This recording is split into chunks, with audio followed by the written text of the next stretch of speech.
시편 119편은 성경에서도 가장 긴 장이라고 할 수 있죠. 176절까지 있습니다. 176절까지 되어져 있는데 우리 익히 잘 아는 것처럼 히브리어는 22글자로 되어 있거든요.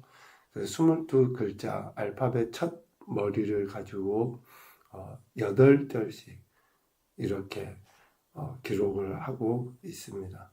그러니까 22글자에 8절씩 하니까 176절이 되는데, 이러한 시를 알파벳 C라고 이렇게 표현을 합니다. 여러분 성경에도 보면 8절 지나고 9절에 동그라미 표시가 있죠.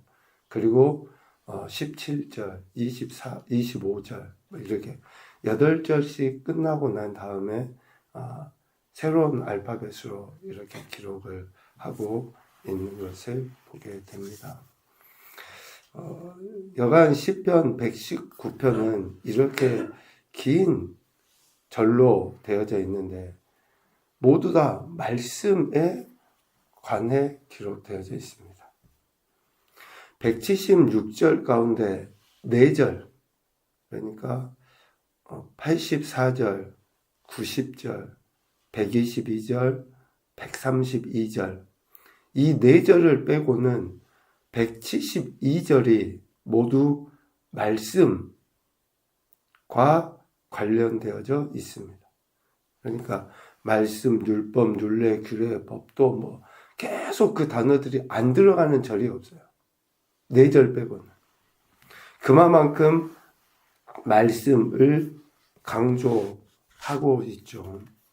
그 말씀을 강조함으로써 하나님의 말씀이 얼마나 소중한 것인지, 그리고 말씀이 얼마나 우리 삶에 필요한지, 또 값진 것인지를 강조해서 이야기하고 있습니다.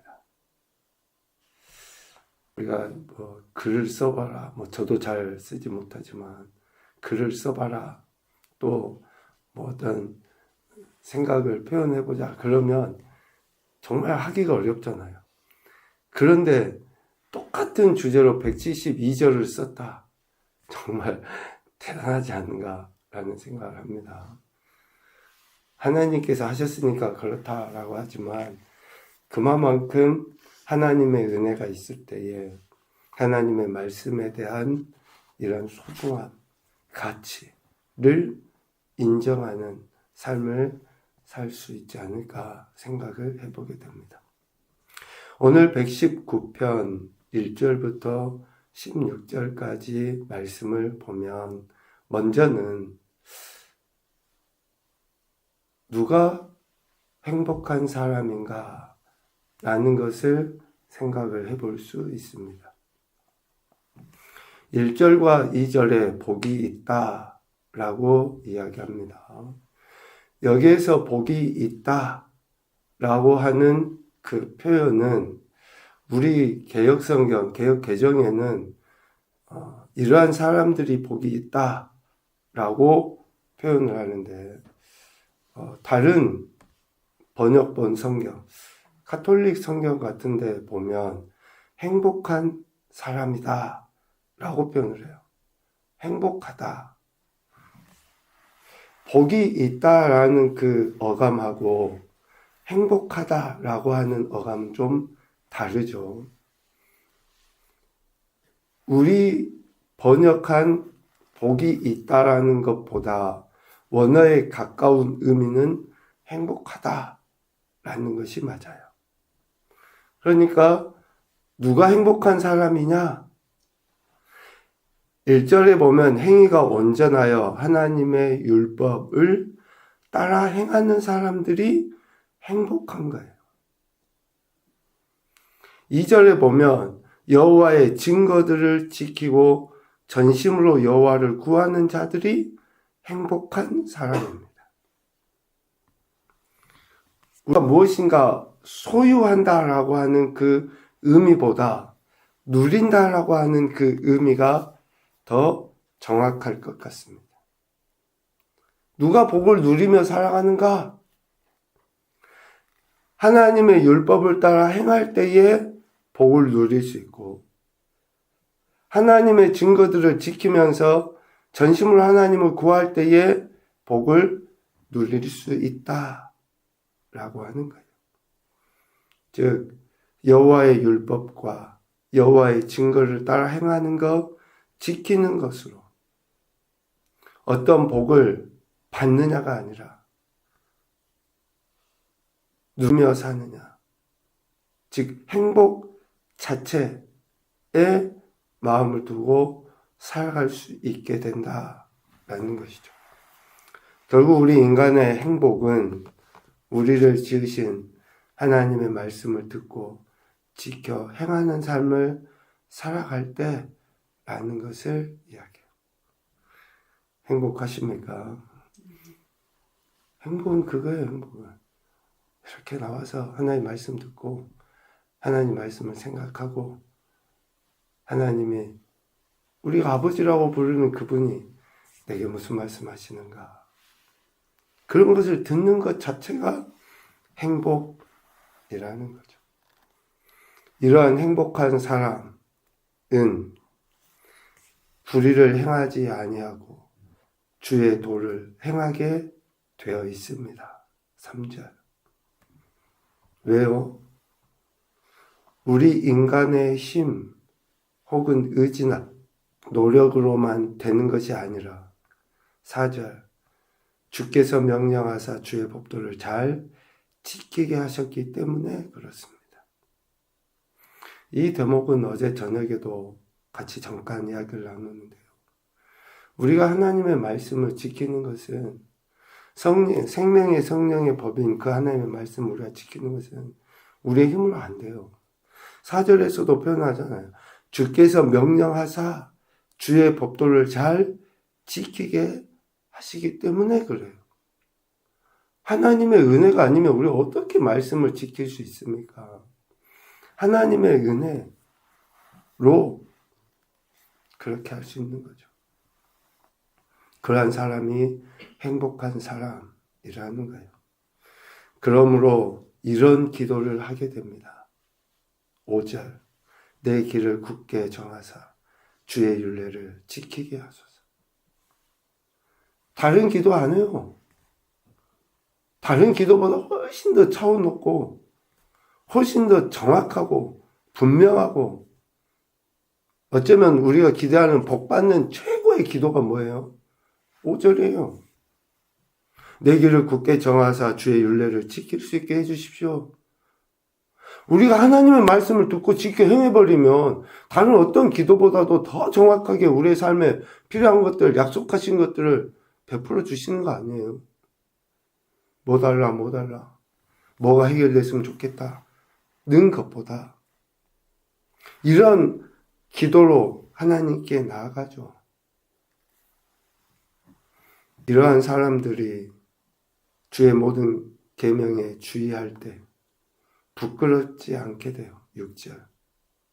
또 7절. 주의 의로운 판단을 배울 때 정직한 마음으로 주께 감사할 수 있게 됩니다.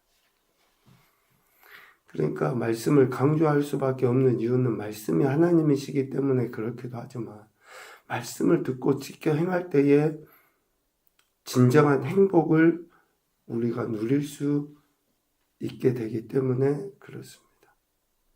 그러한 행복한 사람들은 기도도 올바르게 할 수 있고 삶의 질서도 바르게 세워갈 수 있으며 수치를 당하지 아니하는 진정한 감사의 삶을 살아갈 수 있기 때문에 그렇습니다. 9절에 보면 청년이 무엇으로 그 행실을 깨끗하게 하리까? 라고 질문을 합니다. 여기서 나오는 청년은 20대 아니면 젊은이를 의미하지 않습니다. 중장년층을 의미해요. 그러니까 인생을 좀 많이 경험해 본 그러한 세대를 언어의 의미로 표현을 하고 있어요. 여기서 깨끗하다라는 그런 말은 그런 말은 인생의 여정이 순결하고 바른 것이 되다라는 그런 표현입니다. 이 깨끗하다라는 말은 지금까지 지내오면서 지은 죄를 염두에 둔 것이 아니에요. 지금까지 내가 참 죄도 많이 지었어. 내가 어떻게 하면 깨끗해지지? 이게 아니라 앞으로 살아갈 삶의 현장 가운데서 삶의 여정 속에 남은 삶의 여정 속에서 어떻게 하면 정직하게 어떻게 하면 영예롭게 수치를 당하지 않고 어떻게 하면 바르게 될까라는 그런 의미를 담고 있어요. 내일 또 앞으로 남은 우리의 인생의 삶 속에서 어떻게 하면 좀 더 정직하게 살아갈까? 어떻게 하면 우리가 깨끗해질 수 있겠습니까? 9절 이야기합니다. 주의 말씀만 지킬 때 우리가 깨끗해집니다. 10절 전심으로 주를 찾고 주의 계명에서 떠나지 않을 때 깨끗해집니다. 11절 주의 말씀을 우리 마음에 둘 때 깨끗해집니다. 그러므로 12절 주의 율례들을 가르쳐 주실 것을 구해야 돼요. 왜 성령 하나님이 우리와 함께 계십니까? 주의 말씀을 생각나게 하고 가르쳐 주시고 깨닫게 하시기 위해서 성령님이 지금 우리와 함께 하시는 거예요.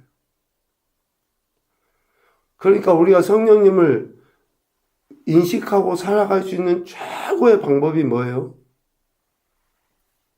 지금도 이 순간에도 성령님이 나와 함께하고 계신다라고 하는 것을 느끼며 살아갈 수 있는 최고의 방법이 뭐냐고요?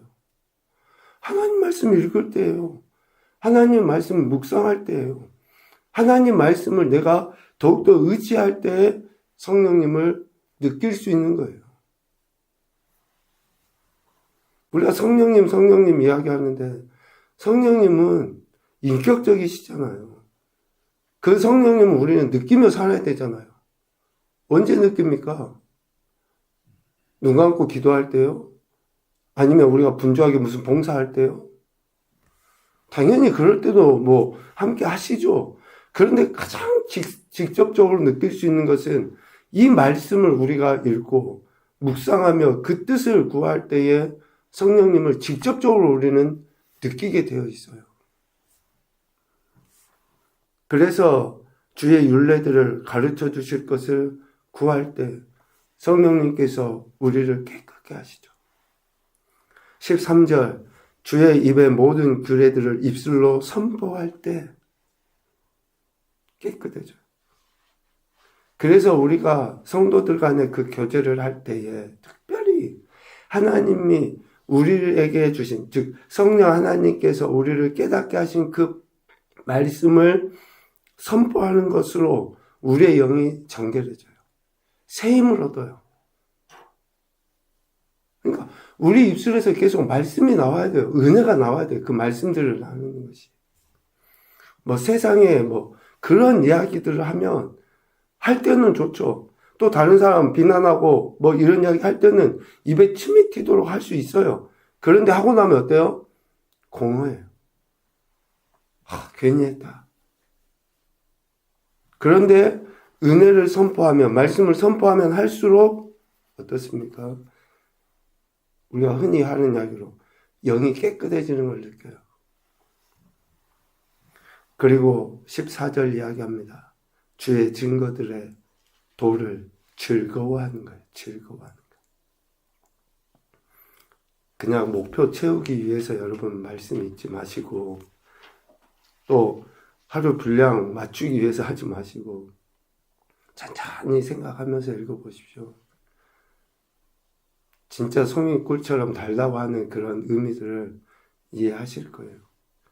얼마나 그 하나님의 말씀이 오묘하고 지금 내 상황에 딱 맞는 말씀을 하시는지, 지금 내가 기도하고 있는데 어쩜 그렇게 딱 맞는 말씀으로 내게 위로하시고 응답하시는지를 생각하면서 읽어보십시오. 좀 더 묵상하면서 한번 읽어보십시오. 진짜 경험하게 돼요. 이렇게 행실이 깨끗한 사람은 주의 법도들을 작은 소리로 읊조리며, 지금 이야기하잖아요. 15절 16절 작은 소리로 읊조리며 묵상하며 주의 길들에 주의하며 주의 율례들을 즐거워하며 주의 말씀을 잊지 않고 살아가게 됩니다. 가장 행복한 사람 아닙니까? 가장 복된 사람 아니에요? 그러면 또 말씀을 읽고 싶어요. 그러면 또 말씀 앞에 머물고 싶은 생각이 들죠. 이렇게 시편 119편은 하나님의 말씀에 대한 이야기를 하는데, 하나님의 말씀을 여러 단어들로 표현을 해요. 제가 잠깐 읽어드리겠습니다. 율법으로 표현합니다. 큰 의미에서의 하나님 법도를 나타내죠. 그리고 증거로 표현해요. 하나님이 친히 선포하시고 확증하신다는 측면에서의 말씀을 강조해요.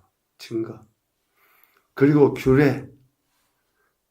규례는 법률, 그런 의미가 있잖아요. 법정에서 선고하는, 선고적 측면을 강조하고 있어요. 규례.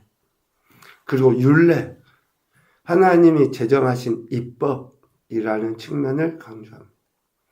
그리고 말씀은 하나님이 직접 하신 말씀임을 강조하고 있고요. 또 법도는 인간 행동에 대한 규제의 측면을 강조합니다.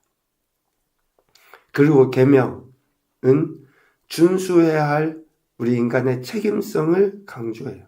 계명. 그리고 약속은 하나님이 하신 약속, 말씀들의 여러 가지 의미로 담고 있어요.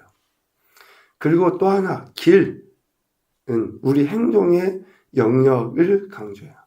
어떻게 행동해야 되는지 구체적인 지침으로서 길로 표현되어 있습니다. 시편 119편에는 하나님의 말씀을 이런 여러 가지 단어들로 표현해 가면서 우리에게 가르쳐 주십니다. 오늘 말씀을 통해서 이런 교훈을 생각해 보겠습니다. 첫째, 인간의 참된 행복은 오직 하나님의 말씀을 듣고 지켜 행할 때 누릴 수 있다. 하나님의 말씀을 듣고 지켜 행할 때 누릴 수 있습니다. 두 번째, 하나님의 말씀으로 말미암아 행실을 깨끗하게 할 수 있다. 우리의 행실, 앞으로의 삶, 하나님 말씀으로 정결해질 수 있습니다. 세 번째, 날마다 말씀을 읽고 묵상하는 습관이 우리 영과 육을 새롭게 한다. 우리 영과 육을 새롭게 하는 것은 하나님의 말씀입니다. 그래서 이 좋은 습관을 기르셔야지 돼요. 여기에 더하기를 하시면 좋습니다. 신앙은 더하기라고 했잖아요. 말씀을 꾸준하게 읽고 묵상하는 것에 날마다 더해 가보십시오. 진정 귀한 은혜들을 우리가 누릴 뿐만 아니라 문제도 해결됩니다. 해보십시오. 문제도 해결되게 돼 있어요. 왜 문제가 해결 안 되냐?